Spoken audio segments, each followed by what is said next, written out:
Okay, it's day 264 of the grid. Now I wasn't going to really mention this because this really pissed me off yesterday actually.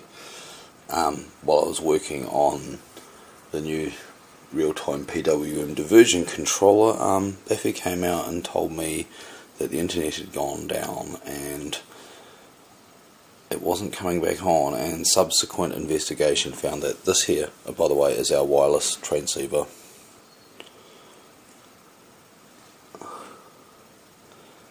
And yeah, well, actually it looks like it's stuffed now.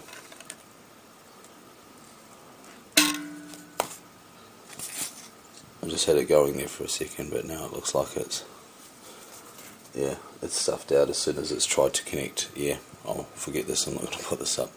It's stuffed. It's stuffed.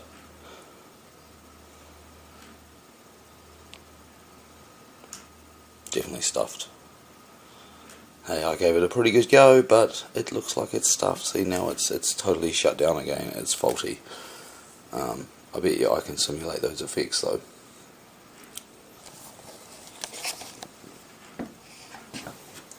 If I turn off the PoE, connect this external battery, you get this weird effect. Turn on the PoE again. Power's on.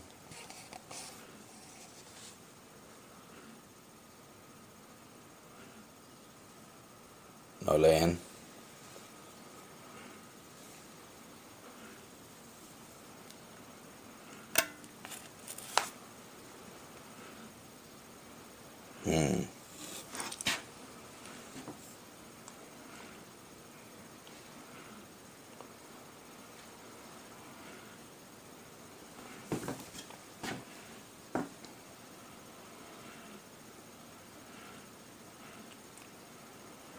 Interesting.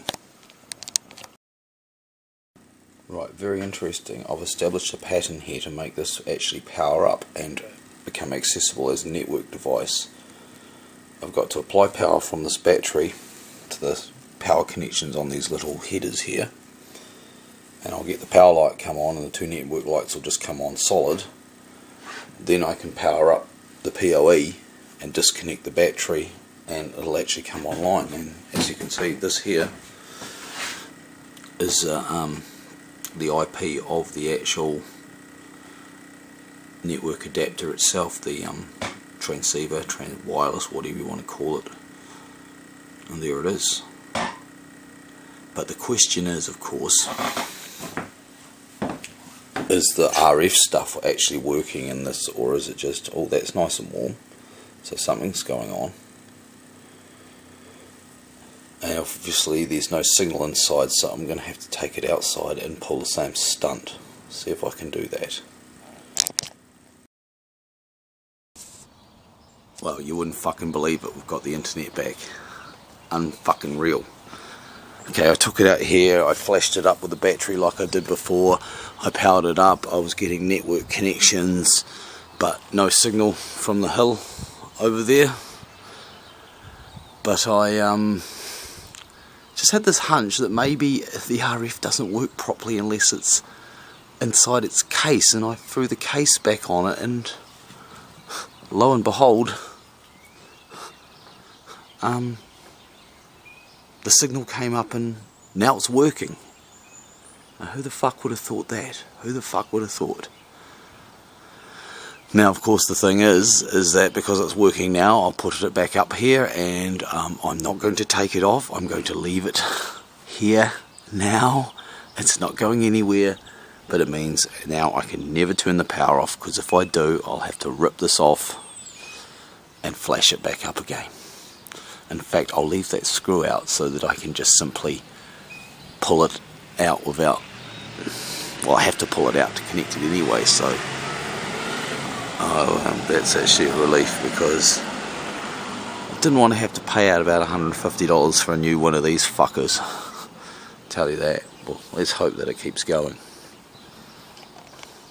Let's go inside and have a play with it and check, and then come back out here and just shore up that mounting a bit more. It's alright, but it's actually pretty solid actually. In fact, it's just about the best mounting of it I've done almost, I reckon.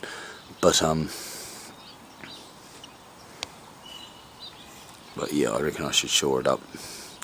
I was actually planning on moving this thing. I was going to move it to a different location. I could probably still do that while it's connected the whole time. But I know that now that if the power does get disconnected, I know a way of flashing it up using a battery. That battery there, we're putting it at about 4.5 volts, so 5 volt power source is fine. It's possibly tolerant, I don't know. I don't know what parts of the circuitry those pins connect to, so I don't really want to try much more than 5 volts. 5 volts seems to work. 5 volts is your typical digital logic circuitry voltage, so there we go. Let's go inside and check. And what better page to try it on? Look at that, there we go. There's my LO profile, and there's the last sock light post I uploaded. Woohoo! And a day of the internet being disconnected and powering up again, it still came online. So that ironically proves that it doesn't have to be powered all the time, but of course now in our current situation it does.